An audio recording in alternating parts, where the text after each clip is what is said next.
മാപ്പിള സ്കൂളുകളിലൊക്കെ മുഹമ്മദ് നബിയെ ഒക്കെ വർണ്ണിക്കുന്ന പാട്ടുകളും അദ്ദേഹത്തിൻ്റെ പാഠങ്ങളൊക്കെ പഠിപ്പിച്ചിരുന്നു.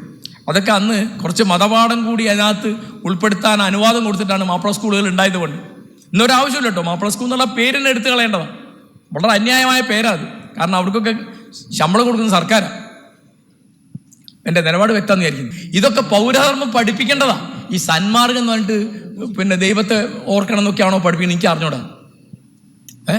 പിന്നെ അവിടെ തന്നെ ഏത് ദൈവം എന്നുള്ള പ്രശ്നം, അവിടുത്തെ പ്രശ്നം തീരും. ദൈവത്തെ പ്രാർത്ഥിക്കണം, എനിക്ക് അറിഞ്ഞൂടാ.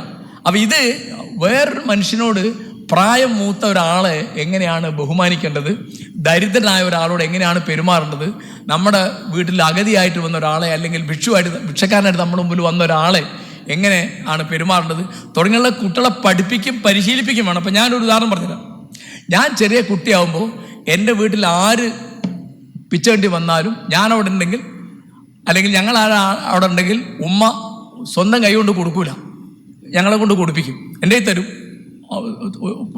ഒരു അന്ന് വലിയ സംഖ്യ 8 അണ, അല്ലെങ്കിൽ ഒരു മുറി തേങ്ങ, അല്ലെങ്കിൽ ഒരു നാഴി അരി, എന്താണ് കൊടുത്ത് ശീലമാവണം.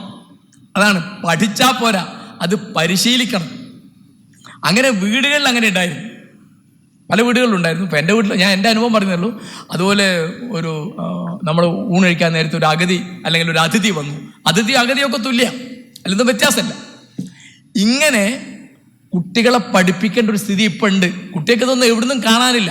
കാരണം അവരുടെ രക്ഷകർത്താക്കൾ ഇങ്ങനെ പെരുമാറുന്നുണ്ടോ എന്ന് എനിക്കറിയില്ല. ഏതായാലും അവരൊന്നും ഇവരെ പഠിപ്പിക്കുന്നതായിട്ട് എനിക്ക് റോഡിലൊന്നും കണ്ടിട്ട് മനസ്സിലായിട്ടില്ല.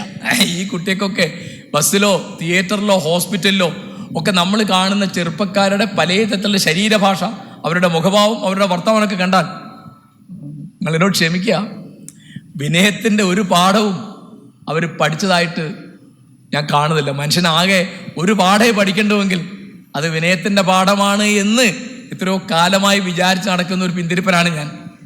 അതിനേക്കാൾ വലിയൊരു മൂല്യം, ഒരു മനോഗുണം മനുഷ്യനുണ്ടാവാനില്ല എന്നാണ് എൻ്റെ കണക്ക്. വിനയുണ്ടോ? വേറെ എന്തില്ലെങ്കിലും കുഴപ്പമില്ല, വിനയല്ലേ, നിങ്ങൾക്ക് എന്തുണ്ടായിട്ട് ഒരു കാര്യമില്ല. ഇതൊക്കെ കുട്ടികളെ പഠിപ്പിക്കണ്ടോ? എനിക്ക് അറിഞ്ഞൂടാ. ഈ സന്മാർഗ പാഠം എന്നുള്ളത് ഈ പണ്ടുണ്ടായിരുന്നു തോന്നുന്നുണ്ട്. അതായത്